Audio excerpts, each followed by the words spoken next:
Donald Trump அவருக்கு வந்து chronic Venus இன்சஃபிஷியன்சின்னு ஒரு நோய் இருக்கதா அவங்களோட பர்சனல் டாக்டரே வெளியே வந்து சொல்லியிருக்கிறாங்க. இப்போ என்ன சொல்றாங்க அப்படின்னா, அந்த கால் வந்து வீக்கமாக இருந்தது அவருக்கு.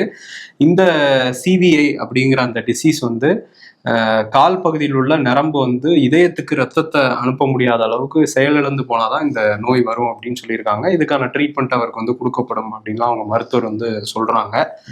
இதுக்கிடையே இந்த எப்ஸ்டீன் ஃபைல்ஸ் அதுல அவர் பேர் இருக்கு, அது வந்து ஒரு பெரிய பூதாகரமா மாறலாம் அப்படிங்கிறதுனால அதை மறைக்கிறதுக்காக பல விஷயங்கள் சுத்தி பண்ணிட்டு இருக்காருன்னு ஒரு குற்றச்சாட்டு ட்ரம்ப் மேல இருக்கு. அப்படியே ட்ரம்ப்பை பத்தி பேசும்போது இன்னொரு விஷயத்தையும் ட்ரம்ப் பண்ணியிருக்காரு. என்னன்னா, ஒரு 17 ஜட்ஜஸ்க்கு இமெயில் போயிருக்கு இந்த வாரத்திலேயே, நீங்கெல்லாம் வந்து வீட்டுக்கு போகலாம், நீங்கெல்லாம் ஜட்ஜே கிடையாது இனிமே அப்படின்னு சொல்லிட்டு அங்கேயும் லே ஆஃப் பண்ணியிருக்காரு. நீதியே வேணாங்கிற மாதிரி ஒரு முடிவு எடுத்திருக்காரு ட்ரம்ப். இவங்கெல்லாம் எந்த கோர்ட்ல ஜட்ஜஸா இருக்காங்கன்னா, அந்த இமிகிரேஷன் கோர்ட்ஸ். அங்கதான் வந்து இந்த ஏற்கனவே அவருக்கு இமிகிரன்ஸை பார்த்தா பிடிக்கல, எல்லாரும் வெளியே போங்கன்னு சொல்லிட்டு இருக்காருல்ல.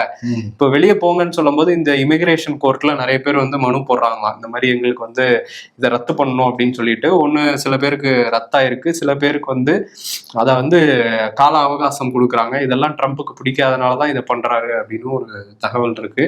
ஸோ இப்படிதான் வந்து ட்ரம்ப்போட அட்ராசிட்டிஸ் தொடர்ந்துகிட்டே இருக்குது அமெரிக்கால.